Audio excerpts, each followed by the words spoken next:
Aspirant welcome back to my YouTube channel CSE Hindi Pathshala. I am Dharmendra.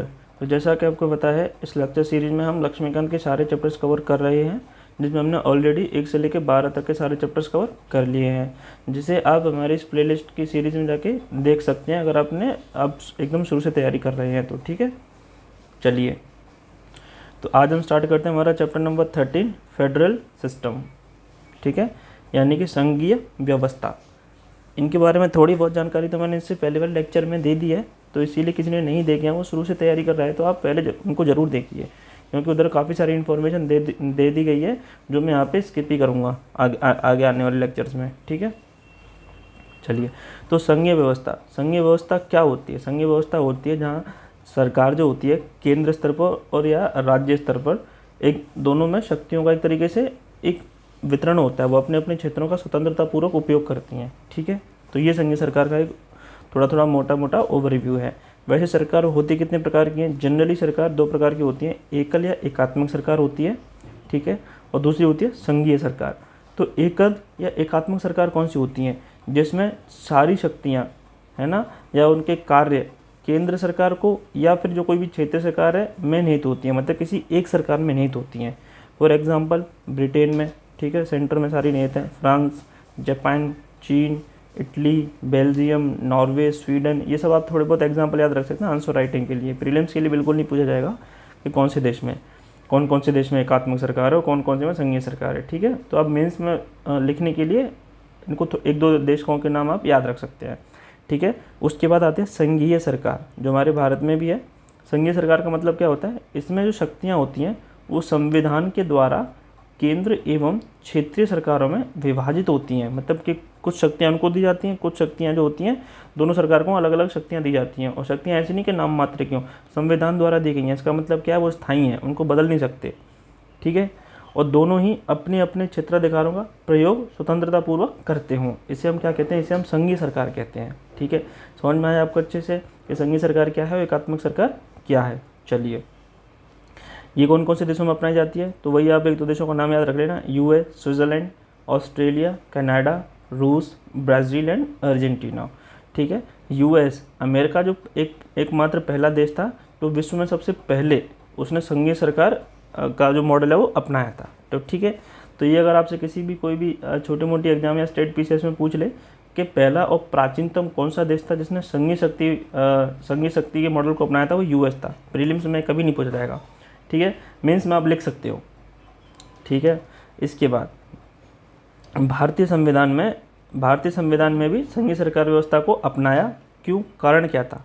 कौन कौन से ऐसे कारण थे कि भारत को संघीय सरकार की इस व्यवस्था को अपनाना पड़ा? तो सबसे पहला, जैसा कि आपको पता है कि हमारा देश काफ़ी विशाल है। ठीक है, तो देश के बृहद आकार के कारण, क्योंकि इतने बड़े अगर देश में शासन चलाना है, उसमें सरकार को चलाना है, तो किसी एक के पास अगर हमने सत्ता दे दी या उसको सारी पावर दे दी तो वो दूसरे पर एक तरीके से उनकी शक्तियों का हनन करेगा और उसके विस्तार को रोक सकता था। और साथ ही हमारे देश की सामाजिक और सांस्कृतिक विविधता है, जैसा कि आपको बताया कि हमारा देश में क्या विविधता बहुत है, तो इन विविधताओं को बनाए रखते हुए, ठीक है, सांस्कृतिक और जितनी भी सारी सामाजिक विविधताएँ है ना, इनका और विस्तार हो, आगे जाके ये संकुचित ना हो, इन सब को बनाए रखने के लिए हमारे यहाँ संघीय सरकार की व्यवस्था को अपनाया गया, ताकि सभी क्षेत्र अपनी अपनी शक्तियों का प्रयोग स्वतंत्रतापूर्वक कर सकें और अपना अपना सामाजिक और सांस्कृतिक विकास कर सकें। चलिए, अब हम देखते हैं कि कौन कौन से ऐसे संवैधानिक प्रावधान हैं। ठीक है, अगर आपको कुछ भी समझ में नहीं आ रहा हो, अगर आप चाहते हो कि ये बात ऐसे समझ में नहीं आ रही है, आप इसको ऐसा करिए, तो आप प्लीज़ कमेंट में ज़रूर बताएं कि मैं ऐसा कौन सा नया तरीका अपनाऊं जिससे आपको समझ में आए। ठीक है, अगर आप कमेंट ही नहीं करोगे तो मुझे समझ में ही नहीं आएगा। ठीक है, क्योंकि मुझे ऐसा लगता है कि जो मैं पढ़ा रहा हूँ यही ज़्यादा सही तरीका है पढ़ाने का। ठीक है, तो हम पढ़ते हैं अब संवैधानिक प्रावधान। कौन कौन से संवैधानिक प्रावधान हैं हमारे संविधान के अंदर, कौन कौन से संवैधानिक प्रावधान दिए गए हैं संघवाद को लेकर के? तो एक बात ध्यान रखना, हमारे संविधान में कहीं भी संघ शब्द का प्रयोग नहीं किया गया है। ऐसा कहीं नहीं कहा गया है कि भारत के दोनों केंद्र और राज्य दोनों को शक्तियां जो हैं एकदम ऐसे स्पष्ट तरीके से बांटी जाएंगी और हमने संघीय व्यवस्था को अपनाया है, तो ऐसा स्पष्ट तरीके से कहीं नहीं लिखा गया है। लेकिन आर्टिकल 1 में क्या कहा है? भारत को राज्यों का संघ कहा है। ठीक है, एकमात्र जगह जहाँ पे संघ शब्द मिलता है वो आर्टिकल 12, लेकिन वहाँ पे इसको राज्यों का संघ कहा है। ये बात मैंने आपको जो इससे पहले वाले चैप्टर थे उसमें अच्छे से समझा दी थी। आई थिंक चैप्टर नंबर 5 था, उसमें मैंने आपको समझा दी थी कि आर्टिकल 1 में भारत को राज्यों का संघ क्यों कहा है, ठीक है, राज्यों के संघ का मतलब क्या है। तो आपने नहीं देखा हो तो आप वो जरूर जाके देखें। उसके बाद भारतीय संघीय व्यवस्था जो है कनाडाई मॉडल पर आधारित है। ये स्टेटमेंट आप याद रख सकते हैं, शायद ही प्रीलिम्स में पूछ ले जाए, हालांकि अभी तक पूछा नहीं है लेकिन पूछ लिया जा सकता है। और मेंस में तो ये सारे लिखने ही होते हैं, मेंस में तो आपको जितना याद हो उतना करना है। आप जितना उसमें ज़्यादा लिखोगे, जितनी ज़्यादा इन्फॉर्मेशन लिखोगे, आपके मार्क्स उतने ही बढ़ने के चांसेस ज़्यादा रहते हैं, ठीक है। तो कौन सी देश के मॉडल पे हमारी संघीय व्यवस्था आधारित है, वो है कनाडाई मॉडल पे, ठीक है। और सबसे पहले और सबसे प्राचीन जो संघीय व्यवस्था अपनाने वाला देश कौन सा था, यूएस था, ठीक है। हमने उसकी नहीं अपनाया, क्यों नहीं अपनाया, क्योंकि उसकी संघीय व्यवस्था के थोड़ी बहुत खामियां थी जो हमारे देश में लागू नहीं हो सकती थी। उसकी जो संघीय व्यवस्था काफ़ी एकदम स्ट्रिक्ट वाली है कि अगर शक्तियों का ऐसे वितरण है तो है। हमारे यहाँ क्या है, थोड़ा केंद्र की तरफ झुका हुआ संघवाद है ना। ऐसा नहीं है कि एकदम बराबर शक्तियाँ नहीं दी गई हैं, थोड़ी बहुत केंद्र को ज़्यादा शक्तियाँ दी गई हैं ताकि नियंत्रण भी बना रहे, ठीक है। वो मैं आपको आगे जाके पढ़ाऊँगा, अभी ये इतना इस बुक में नहीं है, लेकिन मैंने मेरे क्या हैंड रिटन नोट्स हैं जिससे मैं आपको थोड़ी और एक्स्ट्रा इन्फॉर्मेशन दूंगा संघवाद के ऊपर। तो आप बिल्कुल जो है लेक्चर है उसको एकदम लास्ट तक देखें। चलिए अब हम देख लेते हैं कि संविधान में दी गई जो संघीय व्यवस्था है उसकी क्या क्या विशेषताएं हैं। ऐसी कौन कौन सी विशेषता हमारे भारतीय संघीय व्यवस्था की।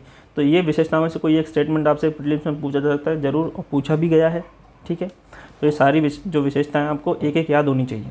तो सबसे पहली कौन सी है कि द्वैध राज्य पद्धति है। द्वैध राज्य पद्धति मतलब केंद्र और राज्य दोनों में सरकार बनाने की अनुमति है, दोनों में संसदीय प्रणाली है, ठीक है। केंद्र में भी हम जैसे चुने जाते हैं लोग मेंबर ऑफ पार्लियामेंट, ऐसे ही राज्य में भी चुने जाते हैं, ठीक है, एमएलए। और वहाँ पे भी 2 सदन बनाए जा सकते हैं अगर उनकी मर्जी है तो, विधानसभा, विधान परिषद। तो द्वैध राज्य पद्धति है एक तरीके से, जैसा केंद्र शासन चलाती है वैसे ही राज्य चलाती है। चलिए दूसरी उसकी विशेषता क्या है, उसकी दूसरी विशेषता क्या है कि लिखित संविधान है हमारा, ठीक है। लिखित संविधान का मतलब यह है कि शक्तियाँ जो हैं बदली नहीं जा सकती। और जैसा कि मैंने आपको पहले पढ़ाया था कि जो संघीय व्यवस्था है वो किस में आती है, वो मौलिक ढांचे के अंतर्गत आती है। तो केशवानंद भारती केस के अनुसार अगर इसमें कोई भी परिवर्तन किया जाएगा तो वो असंवैधानिक घोषित किया जाएगा। अतः इसका मतलब है कि संविधान ने जो प्रावधान दिए हैं उनको हम परिवर्तित नहीं कर सकते। तो उनकी जो शक्तियाँ हैं, जो संविधान द्वारा दी गई जो संघीय शक्तियाँ हैं वो स्थायी हैं, ठीक है। केंद्र एंड राज्यों की शक्तियों की विस्तृत विवेचना की गई है, मतलब इनमें कौन कौन सी शक्तियों का कौन कौन सा केंद्र राज्य कैसे कैसे प्रयोग करेंगे, उनकी एक तरीके से एक विस्तृत विवेचना की गई है, हम उसको बदल नहीं सकते हैं। चलिए तो अगली विशेषता क्या है, अगली विशेषता है हमारा शक्तियों का विभाजन, ठीक है। तो जैसा कि आपको बताया कि तुम्हारी 7th अनुसूची है उसमें केंद्र, राज्य और समवर्ती सूचियों की को बताया गया है, उनको विस्तार से बताया गया है, ठीक है। केंद्र की सूची में 90 विषय हैं, राज्य की सूची में 59 विषय हैं और समवर्ती सूची में 52 विषय हैं। समवर्ती सूची क्या होती है, जिन पर केंद्र भी बना सकता है और राज्य भी कानून बना सकता है, लेकिन केंद्र का जो कानून है वो प्रभावी होगा, ठीक है। इसके बारे में भी थोड़ी बहुत इन्फॉर्मेशन मैंने पहले वाले लेक्चरों में दे दी थी। अब इनमें कौन कौन से वो सब्जेक्ट आते हैं, कौन कौन से विषय आते हैं, आप उनको बुक से एक बार पढ़ लीजिएगा, ठीक है। हालांकि बस अगर आ जाए क्वेश्चन तो 1-2 आपको एग्जाम्पल याद होने चाहिए, बल्कि प्रीलिम्स में ऐसा नहीं पूछा जाएगा कि ये कौन सी सूची में आ सकता है। और आ सकता है तो आप थोड़ा बहुत एक बेसिक उसको पढ़ लेंगे ना तो समझ में आ जाएगा कि राज्य के विषय में कौन से आते हैं और केंद्र के विषय में कौन कौन से आते हैं। सारे याद करने की जरूरत नहीं है, जितना बुक में दिया है आप उतना इंपॉर्टेंट याद कर लीजिए, ठीक है। चलिए अब इसकी अगली विशेषता क्या है कि यहाँ संविधान की सर्वोच्चता है। ब्रिटेन के जैसे नहीं, वहाँ पे संसद संप्रभु थी, ठीक है, लेकिन भारत में क्या है, संविधान सर्वोच्च है, संविधान का उल्लंघन नहीं किया जा सकता। इसका मतलब जो हमारी संघीय व्यवस्थाएं हैं वो बनी रहेंगी, ठीक है। अगली विशेषता क्या है, अगली विशेषता है कि कठोर संविधान है। मतलब वैसे तो हमारा पता है वो ना कठोर है ना लचीला है, लेकिन संघीय परिवर्तन के मामले में कठोर है, क्योंकि उसको हम परिवर्तित आसानी से नहीं कर सकते। अगर करना भी है तो क्या करना होगा, जैसे अगर भले के लिए करना है, जैसे वो कि जो उल्लंघन ना कर रहा हो बल्कि संघीय शक्तियों का विस्तार कर रहा हो, तो उसका जो संशोधन का जो प्रावधान है, जो उसकी जैसे करना है जो तरीका है वो कठोर है, पता है आपको। क्योंकि एक तो विशेष बहुमत द्वारा चाहिए इसमें, राज्यसभा लोकसभा में, और साथ ही आधे राज्यों का बहुमत भी चाहिए, ठीक है। तो एक तरीके से ये है कि संघीय व्यवस्था को परिवर्तित करना इतना आसान नहीं है, तो ये विशेषताओं के रूप में देखा जाएगा, ठीक है। अगली विशेषता क्या है, अगली विशेषता है स्वतंत्र न्यायपालिका है। मतलब न्यायपालिका की शक्तियों में हस्तक्षेप जो है ना तो ये केंद्र कर सकता है ना राज्य कर सकता है, ना ये उनके मामलों में हस्तक्षेप कर सकती है। हाँ, संवैधानिकता को चेक करने के लिए उसको उसकी न्यायिक समीक्षा की जो शक्ति है वो बहाल रहेगी। और न्यायिक समीक्षा की शक्ति क्या होती है, ये मैंने इसे पहले वाले चैप्टर्स में पढ़ा दिया है। ठीक है, तो ये भी एक तरीके से संघीय व्यवस्था को बनाए रखने में मदद करती है ना। सातवीं विशेषता क्या है, ये है द्विसदनीय विधायिका। द्विसदनीय विधायिका यानी कि सेंटर में लोकसभा तो होती है जो केंद्र की शक्तियों को प्रवर्तित करने के लिए बनी है, लेकिन साथ ही राज्यों का प्रतिनिधित्व देखने के लिए भी एक राज्यसभा नाम की भी एक संस्था है। ठीक है, लोकसभा और राज्यसभा, इसको हम कहते हैं निचला सदन, इसको कहते हैं उच्च सदन। ठीक है, निचला सदन और इसको कहते हैं हम उच्च सदन। ठीक है, तो यहाँ भी राज्यों का प्रतिनिधित्व बनाए रखने के लिए एक राज्यसभा नाम की एक संस्था है। ठीक है, तो एक तरीके से केंद्र और राज्य दोनों में शक्तियों का विभाजन है। ठीक है, दोनों अपनी अपनी शक्तियों का प्रयोग करते हैं। तो ये तो थी उसकी विशेषताएं। हमारे संविधान में ऐसी कौन कौन सी विशेषताएं थी जो संघीय व्यवस्था को लेकर के बनाई गई हैं, तो ये विशेषताएं थी। ठीक है, उसके बाद हम देखते हैं कि संविधान के अंदर ही ऐसी कौन सी विशेषताएं जो एकात्मक सरकार की को व्यक्त करती हैं। मतलब ऐसा हमारे देश में मैंने बताया आपको, यूएस के जैसे एकदम स्ट्रिक्ट संघवाद वाला ढांचा नहीं है, यहाँ पे थोड़ा बहुत एकात्मक ढांचा भी है। और वो क्यों है, क्योंकि केंद्र का नियंत्रण थोड़ा बहुत बना रहे, है ना, विविधता बनी रहे और साथ में एकता भी बनी रहे, अखंडता भी बनी रहे देश की। ठीक है, तो उसके लिए थोड़ा बहुत केंद्र की ओर झुका हुआ हमारी संघवाद की जो व्यवस्था है। ठीक है, तो एकात्मक सरकारी कौन कौन सी विशेषता उनको भी देख लेते हैं, है ना।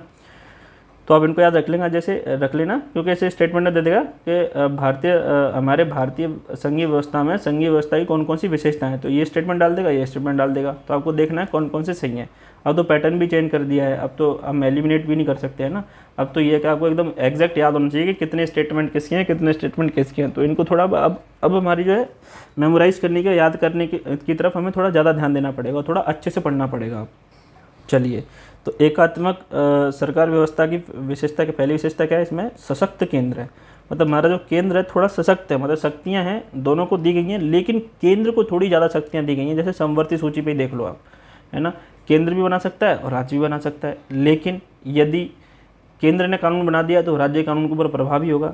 साथ ही राज्य सूची के किसी भी विषय पर केंद्र कानून बना सकता है यदि राज्यसभा उसको ऐसा करने के लिए अनुमोदित कर देती है। ऐसा कोई भी एक्ट बनाने के लिए उसे अनुमोदित कर देती है। हालांकि ऐसा जो अनुमोदन उसे करना है, ऐसा एक्ट बनाने के लिए वो विशेष बहुमत से पारित होना चाहिए, लेकिन उसने कर दिया तो उसमें सबसे वो कानून तो बना ही सकती है ना।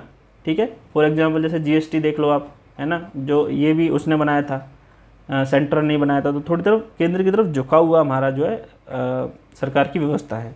ठीक है, केंद्र की तरफ झुकी हुई संघीय व्यवस्था है हमारे भारत में। उसकी अगली विशेषता क्या है, अगली विशेषता क्या है कि राज्य अनश्वर नहीं है। आपको एकदम अच्छे से पता है कि केंद्र जो होती है राज्यों का नाम परिवर्तित कर सकती है, एक राज्य से दो राज्य बना सकती है और दो राज्यों को मिलाकर भी एक राज्य बना सकती है। लेकिन राज्य जो होते हैं कभी भी भारत के जो भारत का संघ है उससे वो अलग नहीं हो सकता। जैसे मैंने बताया ना कि भारत राज्यों का संघ है, तो राज्यों के संघ से भारत बनता है। राज्य उससे अलग होने के लिए बिल्कुल भी स्वतंत्र नहीं है। ठीक है, राज्य अपने एक राज्य से दूसरा राज्य बनाना है तो ये काम राज्य नहीं कर सकता, ये काम सेंटर करेगी। तो राज्य अनश्वर है। ठीक है, और इसका दूसरी तरफ यूएस में क्या है, यूएस में राज्य अनश्वर हैं। मतलब वहाँ पे क्या है, अनश्वर राज्यों का अनश्वर केंद्र है। मतलब वहाँ पे राज्य भी अलग हो सकते हैं अपने आप में, और केंद्र जो होता है वो भी उनको अलग कर सकता है। ठीक है, लेकिन भारत में ऐसा नहीं है। भारत में क्या है, नश्वर राज्यों का अनश्वर केंद्र है। मतलब केंद्र जो है वो तो अनश्वर है, लेकिन राज्य वहाँ पे नश्वर है। लेकिन यूएस में क्या है, राज्य भी अनश्वर है और केंद्र भी अनश्वर है, दोनों में कोई बदलाव नहीं किया जा सकता। ठीक है, इसकी अगली विशेषता क्या है कि एकल संविधान है।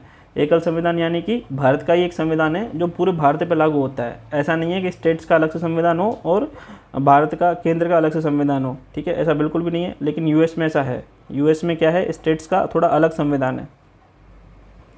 चलिए, इसकी अगली विशेषता क्या है, अगली विशेषता है कि संविधान का लचीलापन। जैसा कि मैंने आपको बताया कि ना तो हमारा संविधान इतना कठोर है ना ही इतना लचीला है, लेकिन संघीय मामले में कठोर था। ठीक है, लेकिन लचीला भी है, क्योंकि उसमें कुछ परिवर्तन जो ऐसे हैं वो सामान्य बहुमत के द्वारा ही पारित किए जा सकते हैं। लेकिन यूएस में ऐसा कुछ नहीं है। यूएस में राज्यों में भी संशोधन प्रस्ताव प्रस्तुत किया जा सकता है। ठीक है, जबकि हाँ, ये आपको पता है कि ये संविधान संशोधन वाले चैप्टर मैंने पढ़ाया था कि जो संविधान संशोधन का कोई भी विधेयक है वो केंद्र में लाया जा सकता है, ना कि राज्य में। लेकिन यूएस में क्या है, राज्य में भी लाया जा सकता है। ठीक है, वहाँ की जो संविधान संशोधन प्रणाली काफ़ी कठोर है, यहाँ पे थोड़ी सरल है। ठीक है, अगली विशेषता क्या है कि जो राज्य प्रतिनिधित्व में समानता का अभाव है। ठीक है, जैसे कि जनसंख्या के आधार पर प्रतिनिधित्व को चुना जाता है, ठीक है। जैसे अब लेट सपोज कि यूपी, अब यूपी आकार में काफ़ी छोटा है, इतना भी छोटा नहीं है खैर, लेकिन उसकी जनसंख्या बहुत ज़्यादा है, तो वहाँ से जो मेंबर ऑफ पार्लियामेंट या एमएलएज की संख्या वहाँ से ज़्यादा होगी। लेकिन कोई भी ऐसा देश जहाँ पे जनसंख्या कम है, वहाँ से जो है जो रिप्रेजेंटेटिव हैं, पीपल ऑफ रिप्रेजेंटेटिव, वो कम चुने जाते हैं, ठीक है। तो एक तरीके से हर राज्य से जो जनप्रतिनिधियों का जो एक तरीके से योगदान है, जो उनकी प्रतिनिधित्व है, वो असमान है। लेकिन यूएस में ऐसा नहीं होता है। यूएस में क्या होता है, राज्यों को समान प्रतिनिधित्व दिया गया है, ठीक है। हर राज्य से समान संख्या में जाएंगे, चाहे वो ज़्यादा जनसंख्या वाला हो या कम जनसंख्या वाला हो, तो समान प्रतिनिधित्व दिया गया है। हालांकि मेरे हिसाब से तो ये अच्छी ही बात है कि जनसंख्या के आधार पर होना चाहिए, क्योंकि एक प्रतिनिधि क्या बताता है, वहाँ के जो आसपास लोग रह रहे हैं उनकी मामलों को ही संसद तक पहुँचाता है, राइट। लेकिन जैसे लेट सपोज के हर स्टेट से हमने कर दिए चार प्रतिनिधि ही जाएंगे, ठीक है। तब यूपी जैसे इतने जनसंख्या वाले स्टेट से, जैसे राजस्थान हुआ, इतने बड़े अगर स्टेट से अगर 4 ही रिप्रेजेंटेटिव जाएंगे, तो वो सभी जितनी भी पूरी जो जनसंख्या है उनकी जो क्या चाहती है, मतलब एक तरीके से लोकतंत्र की भावना का ही हनन होगा, ठीक है। उनके बातों को वहाँ तक नहीं पहुँचा पाएंगे। तो हालांकि मेरे हिसाब से तो यही सही है, लेकिन हाँ, ये अगर आपको एकात्मक सरकार की विशेषता में लिखना है तो आप इसे याद रख सकते हैं।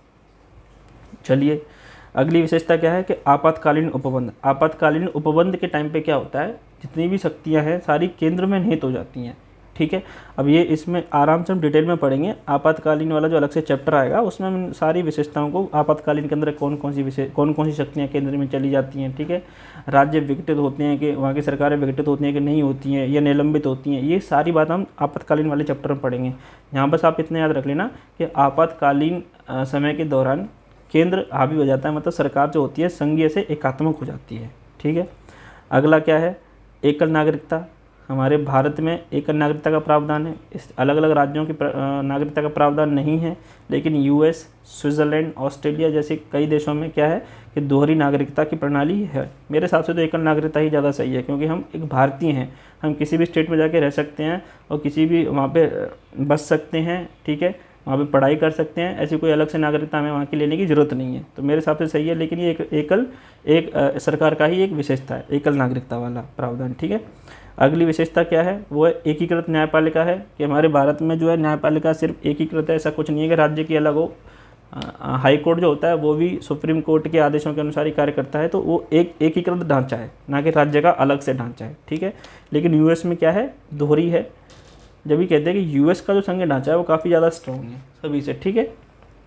अगला क्या है, अखिल भारतीय सेवाओं के मामले में आप देख लो, वैसे तो खैर स्टेट पीसीएस भी होती हैं, है ना, उनकी भी सेवाएं होती हैं, लेकिन कुछ सेवाएं ऐसी होती हैं जो सिर्फ ऑल इंडिया लेवल पे होती हैं। उनकी नियुक्ति और उनकी जो भी काम करना हो वो कौन करता है, उनका एग्ज़ाम वगैरह कराना हो तो वो कौन कराता है, केंद्र कराता है। जैसे कि हम अभी तैयारी कर रहे हैं यूपीएससी, ठीक है, सभी लोग तैयारी कर रहे हैं इसकी, तो अखिल भारतीय सेवाओं के अंतर्गत आती है ना। तो यहाँ पे थोड़ा केंद्र हावी हो जाता है। वही एकीकृत लेखा जांच मशीनरी है, जैसे कैग क्या करता है कि भारत जो केंद्र के अकाउंट्स हैं उनकी जानकारी तो रखता ही है, साथ ही साथ जो राज्य का लेखा जोखा है उसको भी यही संभालता है, ठीक है। तो राज्य पर एक तरीके से नियंत्रण बढ़ जाता है केंद्र का, तो ये भी एक तरीके से एकात्मक सरकार की विशेषता है। लेकिन यूएस में ऐसा नहीं है। यूएस में जो कैग जो होता है राज्य की लेखाओं की जाँच नहीं करता, वहाँ की शायद कोई अलग प्रणाली होगी जो राज्य की लेखा की जाँच करेगी, ठीक है। अगली विशेषता क्या है, अगली विशेषता ये है कि राज्य सूचियों पर संसद भी नियम बना सकती है। ये मैंने आपको थोड़ा बहुत हिंट दे दी थी पहले ही कि कैसे कैसे बना सकती है। तो संसद राज्य सूची पर भी वो एक्ट बना सकती है, अधिनियम बना सकती है, ठीक है। तो एक तरीके से एकल सरकारी की विशेषता हुई। बल्कि अगर स्ट्रिक्ट होता तो केंद्र जो है राज्य सूची पर नियम बना ही नहीं सकती थी, अधिनियम बना ही नहीं सकती थी। लेकिन इसके ऐसे ही नहीं बना सकती कि बस इसका मन किया तो बना दिया। इसके लिए भी एक प्रावधान है कि जो हमारी राज्य सूची पर अगर कोई भी एक्ट बनाना हो वो राष्ट्रीय महत्व का होना चाहिए, ठीक है, भारत की एकता अखंडता को से रिलेटेड होना चाहिए। और इस विषय पर कानून बनाने के लिए राज्यसभा क्या करती है, एक अधिनियम पारित करती है, ठीक है, तभी वो विधान बना सकती है, उससे पहले नहीं बना सकती, है ना। और ऐसा बनाया गया कोई भी विधान जो होता है एक साल तक ही वो वैलिड रहता है, ठीक है। उसके बाद उसे असंख्य बार उसको बढ़ा सकते हैं आगे, लेकिन हर बार राज्यसभा उसको पारित करेगी तभी बढ़ा सकते हैं। ये मैंने शायद इससे पहले वाले लेक्चर्स में पढ़ा दिया था, ठीक है। अगली क्या है, राज्यपाल की नियुक्ति। तो राज्यपाल की नियुक्ति को लेकर के, जैसे राज्यपाल की नियुक्ति कौन करता है? राज्यपाल की नियुक्ति राष्ट्रपति करता है, और राष्ट्रपति क्यों क्या करेगा? केंद्रीय मंत्रिपरिषद की सलाह से करेगा। तो इस पर जो होती है सेंटर केंद्र पर राज्यों पर अपना नियंत्रण साबित कर सकते हैं। ये सारे स्टेटमेंट आप मेंस में लिखना, तब जब बोला कि हमारी जो संघीय व्यवस्था है केंद्र की तरफ झुकी हुई व्यवस्था है, तो ठीक है, तो आप एक दो विशेषताएं तो आप संघीय की डाल देंगे, क्या भाई कि हमारे संघीय व्यवस्था है उसकी यही विशेषताएं, लेकिन नहीं, संघीय व्यवस्था होने के बावजूद भी हमारे भारत देश में केंद्र की तरफ झुकी हुई संघीय व्यवस्था को अपनाया गया है। रीज़न तो इनमें से आप लिख देना, मतलब 4-5 रीज़न आप लिख दोगे, आपका आंसर पूरा हो जाएगा। अगर 150 शब्दों का हुआ, ज़्यादा का हुआ तो उधर से आप 5-6 लिख देना, इधर से आप 5-6 लिख देना, ठीक है। ऐसे आपका कुछ सुझाव भी दे देंगे, सुझाव भी मैं आपको बताऊँगा आगे जाके, ठीक है। तो इतना टफ नहीं है, बस आपको ये है कि याद करना होगा, और कैसे याद करना है, क्या क्या चीज़ याद करनी है, बस वो आपको पता होना चाहिए। अदरवाइज बुक में बहुत कुछ है ना। जैसे हमने जब तैयारी स्टार्ट की थी तो सब कुछ पढ़ते थे, क्योंकि पता ही नहीं था, गाइडेंस ही नहीं था। वो आपके पास गाइडेंस है तो उसका फ़ायदा उठाओ, और इसको अपने और जितने भी आसपास के दोस्त हैं, है ना, और उनको पहुंचाओ, शेयर करो, ताकि सभी को पता चले, जैसे मुझे भी पढ़ाने में एक मोटिवेशन मिलता रहे, है ना। चलिए, तो अगली विशेषता क्या है एकात्मक सरकार की? वो है एकीकृत निर्वाचन मशीनरी है। जैसा कि आपको पता है कि भारत में जो इलेक्शन कमीशन होता है वो स्टेट के भी जो भी चुनाव कराता है और राज्यों के भी चुनाव कराता है, ठीक है। हाँ, लोकल गवर्नमेंट के चुनाव कौन कराता है? लोकल गवर्नमेंट के चुनाव कराता है जो स्टेट की इलेक्शन जो होती है कमेटी होती है, जो इलेक्शन कमीशन होता है स्टेट वाला, वो कराता है। लेकिन केंद्र में और राज्य में दोनों में इलेक्शन कौन कराता है? एकीकृत जो है निर्वाचन मशीनरी प्रणाली है वो है इलेक्शन कमीशन, ठीक है, वही कराता है। लेकिन यूएस में क्या है? यूएस में अलग अलग। अगर आपको काउंटर करना है तो बस आप कह देना कि हाँ भाई अगर राज्य में अलग है तो यूएस का एग्जांपल डाल देना। जनरली सभी में यूएस राज्यों के लिए थोड़ा अलग से प्रावधान देता है, ठीक है। अगली विशेषता क्या है कि राज्यों के विधेयकों पर वीटो, ठीक है। ये आपको पता है कि राज्य अगर कोई भी अधिनियम पारित करना चाहता है तो जो राज्यपाल होता है, राज्यपाल राष्ट्रपति के लिए उनको संरक्षित कर सकता है, ठीक है। और राष्ट्रपति जो होता है, अब राष्ट्रपति उन पर अपना वीटो पावर रखता है, ठीक है। तो अगर राज्य द्वारा कोई भी बनाया गया अधिनियम अगर केंद्र को नहीं बाहर रहा है, केंद्र को उसे रोकना है, तो वो राज्यपाल की मशीनरी के जरिए, राष्ट्रपति की वीटो पावर के जरिए उसे रोक सकता है। तो एक तरीके से क्या है, ये राज्य की शक्तियों पर एक तरीके से उस राज्य की जो विधेयक बनाने की शक्तियों का हनन हुआ, उस पर रोक लगाने जैसा हुआ। लेकिन है, क्योंकि अगर ऐसा कोई भी एक्ट जो भारत की एकता, अखंडता, इन सबको नुकसान पहुँचाने का प्रयास करेगा, है ना, राज्य अपनी मनमर्जियाँ अगर करेंगे तो थोड़ा बहुत शक्ति केंद्र को दी गई है ताकि वो इस पर उन पर कंट्रोल बना सके। लेकिन यूएस ऑस्ट्रेलिया में ऐसा नहीं है, ठीक है। यूएस और ऑस्ट्रेलिया में जो राज्यपाल की नियुक्ति है वो ऐसे नहीं होती, वहाँ पे उसको जैसे यूएस में जो राज्य का प्रमुख है वो निर्वाचित होता है, हमारे यहाँ क्या होती है उसकी नियुक्ति होती है। नियुक्ति कौन करता है? राष्ट्रपति। ये मैं पढ़ाऊँगा आपको आगे जाके जब राज्यपाल का पूरा चैप्टर आएगा, ठीक है। चलिए, तो आपकी बुक में देखना एक ये वाली इंडेक्स दी होगी जिसमें संघीय सरकार और एकात्मक सरकार दोनों के मध्य कुछ अंतर बताए गए होंगे, ठीक है। तो चलिए जल्दी से देख लेते हैं क्या क्या ऐसे कोई अंतर हैं। कि संघीय सरकार में क्या होती है? दोहरी सरकार होती है, अर्थात राष्ट्रीय एवं क्षेत्रीय सरकार।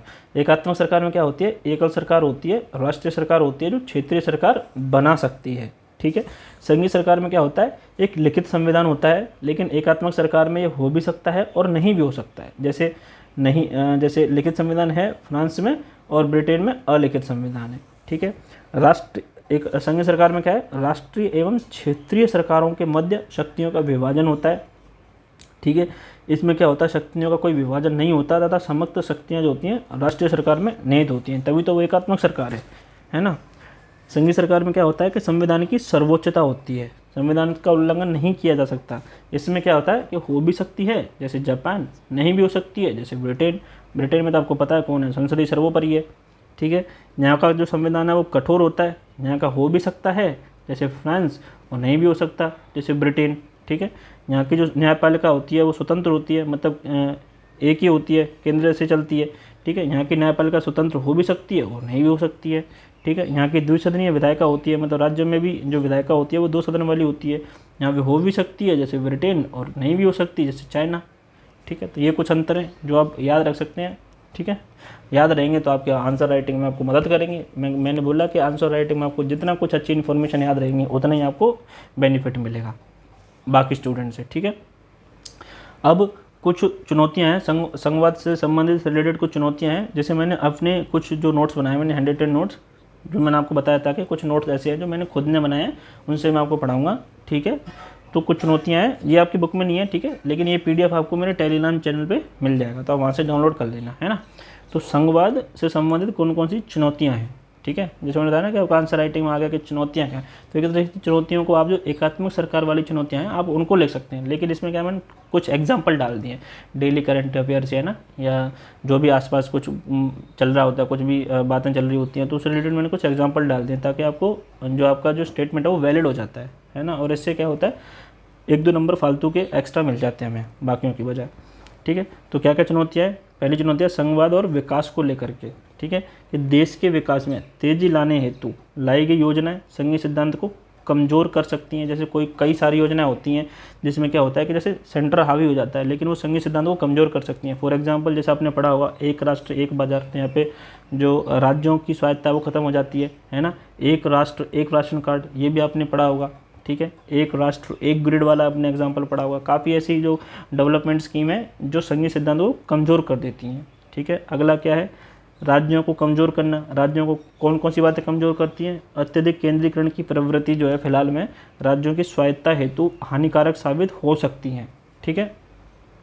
ऐसे कौन कौन से फिलहाल में प्रावधान किए गए हैं जिनसे ऐसी बातें उभर के आई हैं, जैसे 2019 में जम्मू एंड कश्मीर पूर्ण राज्य से सीधा यूटी में परिवर्तित कर दिया, तो उसकी स्वायत्ता कहाँ रही, उसकी सारी स्वायत्ता खत्म हो गई। केंद्रीकरण की प्रवृत्ति को दिखाता है ये सब, है ना। माना कि अच्छे के लिए हुआ, लेकिन हुआ तो राज्य की स्वायत्ता का वो ही ना, हनन हुआ ना, ठीक है। तो बाकी राज्यों को ये सब भय बना रहता है कि क्या पता हमारी स्वायत्ता कब छीन ली जाती है। तो कुछ चुनौतियाँ हैं ये, है ना। हाल ही में जैसे आपने पढ़ा होगा दिल्ली का जो NCT अधिनियम में संशोधन कर दिया गया था, किसको लेकर के, जो लेफ्टिनेंट जो राज्यपाल है हमारा, वहाँ का राज्यपाल नहीं होता, वहाँ के गवर्नर को क्या कहते हैं, वहाँ के गवर्नर को कहते हैं लेफ्टिनेंट गवर्नर कहते हैं, ठीक है, गवर्नर, ठीक है, ये कहते हैं।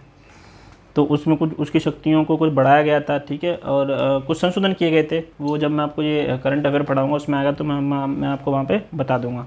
चलिए अगला क्या है कि महामारी के दौरान शक्तियों का केंद्रीकरण कर दिया गया था। जैसे आपको पता है कोविड के दौरान राज्यों की एकदम स्वायत्ता छीन ली गई थी। जैसे एजुकेशन, वो हेल्थ तो एकदम स्टेट सब्जेक्ट है, लेकिन उस पर भी जो है कौन सा महामारी रोग अधिनियम या आपदा प्रबंधन अधिनियम लगा करके उनकी शक्तियों को छीन लिया गया था। एक तरीके से केंद्रीकरण हावी हो गया था, है ना। बैंकिंग विनियामक संशोधन अधिनियम हुआ था 2020 में। केंद्रीय उनका बैंकों का एक तरीके से मर्ज करना, उनको अलग करना, ये सारी शक्ति किसके पास आ गई थी, सेंटर के पास आ गई थी, ठीक है। उसके बाद अगला क्या है, अंतर्राज्यीय असमानता हो गई थी। काफ़ी राज्यों के अंदर असमानता हो रही है, तो वो भी एक तरीके से संघवाद के ढांचे को क्या करता है, प्रभावित करता है। जैसे कुछ दो दक्षिण पश्चिमी राज्य हैं वो थोड़े अमीर हैं क्योंकि वहाँ पे शायद सोर्स ज़्यादा है, वहाँ की एजुकेशन ज़्यादा है, ठीक है, तो इसलिए वो थोड़े अमीर हैं। और कुछ गरीब भी हैं जैसे उत्तरी एवं पूर्वी राज्यों के बीच, तो उनके बीच थोड़ा अंतराल बढ़ रहा है। तो ये भी एक तरीके से क्या है, संघवाद के ढांचे को प्रभावित कर रहा है, ठीक है। उसके बाद कर व्यवस्था की समस्याएं हैं, जैसे GST राज्य की स्वायत्ता का हरण हो गया एक तरीके से। मुआवजे की गारंटी जो थी कि जैसे उन्होंने कहा था ना कि एक एक्ट पास किया था मुआवजे वाला, कि अगर आपको GST से पहले जितना कर नहीं मिल पा रहा है तो जो भी घाटा होगा उसकी हम वो करेंगे, ठीक है। हालांकि अभी फिलहाल में उसको बढ़ा दिया गया है, तो उसको जो मुआवजे की गारंटी थी उसको महामारी हुई थी, आपातकाल ये आया था, पेंडेमिक हुआ था, तो उस टाइम पे उसको पूरा नहीं किया गया था। उस टाइम पूरा तो इसलिए नहीं किया गया था क्योंकि इकोनॉमिक सेक्टर काफ़ी डाउन चला गया था, ठीक है। लेकिन एक समस्या तो थी कि उन्होंने जो गारंटी दी थी उसको पूरा नहीं किया था। अगली जो चुनौती क्या है, राज्य सूची के विषयों पर केंद्र द्वारा विधान बना सकते हैं, जैसे मैंने आपको बताया। लेकिन ऐसे कौन कौन से विधान है जो बनाए गए हैं ना पिछले कई वर्षों में केंद्र द्वारा राज्य की स्वीकृति के लिए स्वीकृति के बगैर ही कई महत्वपूर्ण निर्णय लिए गए हैं, कुछ निर्णय लिए गए हैं। फॉर एग्जाम्पल क्या है, अनुच्छेद वही 370 J&K के परामर्श से हटा दिया गया, मतलब उससे परामर्श नहीं लिया गया था, बस उसको हटा दिया गया, ठीक है। जो विवादास्पद कृषि कानून थे, तो वो कृषि किसका सब्जेक्ट है, स्टेट का सब्जेक्ट है, इनको उनकी परामर्श के बगैर ही ला दिया गया था। हालांकि फिलहाल में समाप्त हो चुके हैं, ठीक है, लेकिन इनको लाया तो गया ही था, ठीक है। नई शिक्षा नीति है, शिक्षा किसका है, स्टेट सब्जेक्ट है, लेकिन नई शिक्षा नीति है ला दी गई थी। संघीय प्रकृति का अतिक्रमण हुआ था इसमें हालांकि सही के लिए किया था, लेकिन हुआ तो संगति प्रकृति का अतिक्रमण ना। एक तो एटलीस्ट कम से कम स्टेट से सलाह मशवरा तो करना चाहिए, ठीक है। BSF का अधिकार क्षेत्र, जैसे असम, वेस्ट बंगाल, पंजाब में राज्य से परामर्श किए बगैर उनको विस्तारित कर दिया गया था। फिलहाल में आपने अगर पढ़ा होगा अभी की 1 साल पहले की न्यूज़ जो थी कि असम और वेस्ट बंगाल और पंजाब में जो BSF थी उसके अधिकारों को और विस्तारित कर दिया गया था राज्य के परामर्श के बिना, ठीक है, क्योंकि बीएसएफ किसके अंतर्गत आती है, सेंटर के अंतर्गत आती है। वो ये बॉर्डर सिक्योरिटी फोर्स हैं जो भी हमारे जिन भी राज्यों की सीमाएं जो है अन्य देशों से लगती हैं, तो वहाँ पे इनको तैनात किया जाता है, ठीक है। तो उनके जो उनकी कुछ शक्तियाँ थी उनको और विस्तारित कर दिया गया था, ठीक है। तो एक तरीके से क्या हुआ, राज्य की स्वायत्ता का हनन हुआ था ना, ठीक है। तो अब इसमें मैंने कुछ सुझाव लिखे हैं, है ना, या वे ऑफ फॉरवर्ड लिखे हैं कि क्या क्या किया जा सकता है इनकी स्वायत्ता को बनाए रखने के लिए, ठीक है। तो इसमें है कि निष्कर्ष तक कहा जा सकता है कि केंद्र और राज्यों के बीच तनाव, इससे आप एक आंसर राइटिंग की भी प्रैक्टिस के रूप में देख सकते हैं कि कैसे आपको पॉइंट्स लिखने हैं, है ना, पॉइंट फॉर्म में कैसे आपको आंसर लिखना है ना। तो एक तरीके से कंक्लूड जैसा हो गया कि कहा जा सकता है कि केंद्र और राज्यों के बीच तनाव जो तनाव है वो विकास एवं जन कल्याण को अवरुद्ध कर सकता है। ऐसे में केंद्र राज्य संबंधों में समन्वय आवश्यक हो जाता है। तो कुछ सुझाव हैं जिनको हम अमल में ला सकते हैं। तो आप सोच सकते हैं कि देख सकते हैं कि किस तरीके से कनेक्ट करके सुझाव लिखें, है ना।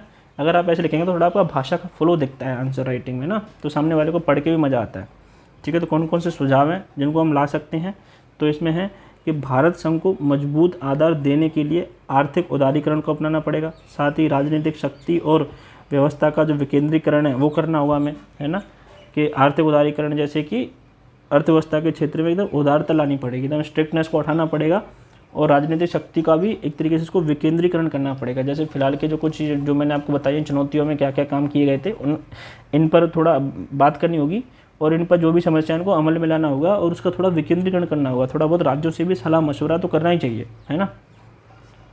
अगला क्या है, भारत संघ को फेडरल संघ स्वरूप प्रदान करने हेतु यह जरूरी है कि वह स्वायत्त शासी इकाइयों के रूप में काम करे, ठीक है। तभी हमारा जो संघ है वो संघ कहलाएगा जब स्वायत्त शासी इकाइयों के रूप में काम करेगा, ठीक है। अगला क्या है कि राज्यपाल की नियुक्ति के लिए सरकारी आयोग के जो सुझाव थे उनको अमल में लाना चाहिए। सरकारी आयोग ने क्या कहा था कि राज्यपाल की नियुक्ति के लिए कम से कम जो वहाँ का जो वो है वहाँ का जो चीफ मिनिस्टर है उससे एटलीस्ट कम से कम सलाह मशवरा तो करना चाहिए, ठीक है, कि उससे पूछ कर ही उसको नियुक्त करना चाहिए। हालांकि उसको उसके जो सुझाव है उसको बाध्यता मत बनाओ, लेकिन कम से कम उससे सलाह मशवरा तो करो। उससे बगैर सलाह मशवरे के ही हम उसको नियुक्त कर देते हैं, ठीक है।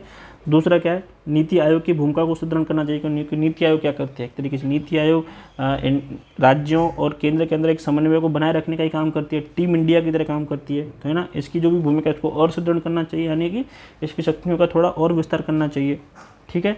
और अगर संघवाद हमें संतुलन के साथ साथ सुधारों को भी लागू करने की आवश्यकता है। जैसे कोई विवादास्पद नीति है, ऐसी कोई भी नीति जो स्टेट के स्वायत्ता को हनन करती है या उसका उल्लंघन करती है, ठीक है, तो इसमें केंद्र और राज्य की जो राजनीतिक सद्भावना है उसको विकसित करने की आवश्यकता है। जैसे दोनों की ही राजनीतिक या सांस्कृतिक या जो भी सद्भावना को ठेस पहुँच रहा है दोनों बनी रहे, उसका एक संतुलन बना रहे, ठीक है। ऐसी किसी नीति को ही ऐसी नीति को मतलब फाइनल में उसको लाना चाहिए। जैसे विवाद हो रहा है तो ठीक है, उनसे सलाह मशवरा करके हाँ भाई कि तुम्हारी इनका हनन हो रहा है तो हम इनको हटा देते हैं इसमें से, ठीक है। तो ऐसी कोई सद्भावना विकसित करनी होगी हमें, है ना। और जो राजनीतिक केंद्रीकरण हो रहा है फिलहाल में, है ना, वो अराजक राजनीति हो रही है, इनसे बचना चाहिए, ठीक है, क्योंकि दोनों ही भारतीय संघवाद को कमज़ोर करती हैं। राज्य एक तरीके से वही है कि राजनीति का केंद्रीकरण करोगे और एक राजनीति में अराजकता लेके आओगे तो संघवाद को नुकसान पहुंचाएगी। तो हमें एक तरीके से इनको कम करना चाहिए, इनके संतुलन पे काम करना चाहिए और उनमें होने वाले सुधारों को लागू करना चाहिए, ठीक है।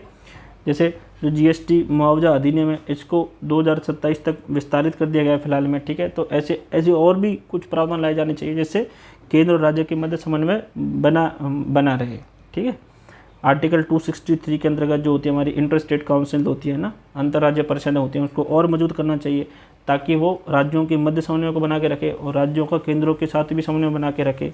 साथ ही जो सेंट्रल स्पॉन्सर्ड स्कीम है, ठीक है, इनका पुनर्गठन करना चाहिए, क्योंकि सेंट्रल स्पॉन्सर्ड स्कीम क्या होती है, ऐसे किसी भी राज्यों में कोई भी स्कीम जब लागू की जाती है तो उसमें जो है स्टेट है 60% देती है और जो सेंटर जो होती है वो 40% देती है। तो इसको थोड़ा और मजबूत करना चाहिए, थोड़ा और बढ़ा देना चाहिए कि हाँ भाई अगर गरीब स्टेट है तो उसको 60-40 कर दो, है ना, नहीं तो 50-50 कर दो।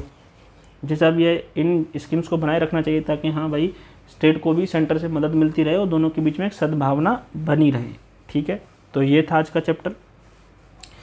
एक है कि जो एक केस है, मुंबई केस है 1994 का, इसमें सुप्रीम कोर्ट ने कहा था कि संविधान संघीय है और संघीय इसकी मूलभूत विशेषता है। तो इसको आप लिख सकते हैं अपने मतांश और राइटिंग में या प्रीलिम्स के लिए आप इसको याद रख सकते हैं। कि बम्बई कौन सा ऐसा केस था जिसमें संघीय जो विशेषता थी भारत संविधान की, उसको एक मूलभूत विशेषता बताया गया था। तो कौन सा था वो? बम्बई मामला 1994। तो आज का चैप्टर यहीं ख़त्म होता है। आई होप आपको बहुत अच्छी समझ में आया होगा। मैंने इसमें अपने कुछ अलग से रिसोर्सेज से कुछ अलग एक्स्ट्रा इन्फॉर्मेशन देने की कोशिश की थी। अगर आपको लगता है कि आप अगर कहीं और से इसे पढ़ते तो शायद आपको इसके लिए कोई फ़ीस चुकानी पड़ती, और लेकिन आपको लगता है कि मैंने आपको समझाया है और आपको थोड़ा बहुत भी इससे समझ में आया, अच्छा ज्ञान आपको मिला है, और आप ऐसे ही लेक्चर्स आने वाले समय में देखना चाहते हैं, तो इस चैनल को प्लीज़ सब्सक्राइब करें, लाइक करना बिल्कुल ना भूलें। और ऐसे किसी भी स्टूडेंट जो यूपीएससी की तैयारी करना चाहता है, घर बैठे करना चाहता है, जिसके पास इतने फाइनेंशियल रिसोर्सेज नहीं है, उन तक इन वीडियो को पहुंचाएं। आप जितना शेयर करेंगे ये जो है, ये हमारा जो चैनल है, उतना ही आगे तक लोगों तक पहुँचेगा। तो बस यही एक मेरी वो है, आपसे गुजारिश है, ठीक है। तो मिलता हूँ आपसे अगले लेक्चर में, तब तक के लिए आप स्वस्थ रहें, खुश रहें। जय हिंद, धन्यवाद। सॉरी, आज का कोटेशन देख लेते हैं। कोटेशन बताना भूल गया मैं आपका। जैसे मैंने आपको बताया था कि मैं हर चैप्टर के लास्ट में कोटेशन बताऊंगा, ठीक है। तो आज का कोटेशन है, वॉल्टेयर जी का है। ये एक दार्शनिक होते थे, एक फिलोसोफर थे, ठीक है। तो इन्होंने कहा था कि हो सकता है मैं आपके विचारों से सहमत ना हो पाऊँ, ठीक है। हो सकता है कि आपने जो बोला है मैं आपके विचारों से सहमत ना हो पाऊँ, फिर भी विचार प्रकट करने के जो आपके अधिकार हैं उनकी रक्षा करूँगा। एक तरीके से ये है कि फ्रीडम ऑफ स्पीच, आर्टिकल 19। अगर इससे रिलेटेड कुछ भी बनता है तो आप इसको ज़रूर लिखना, इसको याद रखना कि विचार ऐसा नहीं है कि जैसे मैंने कुछ बोला तो वो मेरे विचार थे, हालांकि आप उससे सहमत नहीं हो पाए तो वो क्योंकि आपके विचार अलग थे, लेकिन फिर भी हमें एक दूसरे को विचार प्रकट करने की स्वतंत्रता को बनाए रखना चाहिए, ठीक है। फ्रीडम ऑफ स्पीच को, स्वतंत्र जो बोलने की अभिव्यक्ति की स्वतंत्रता, उसको हमें बनाए रखना चाहिए। तो ऐसा कुछ भी है तो आप इसको बिल्कुल कोट करिए। वॉल्टेयर जी का ये कोटेशन उन्होंने लिखा था ये, ठीक है। चलिए, तो मिलता हूँ अगले लेक्चर में, तब तक के लिए जय हिंद, थैंक यू।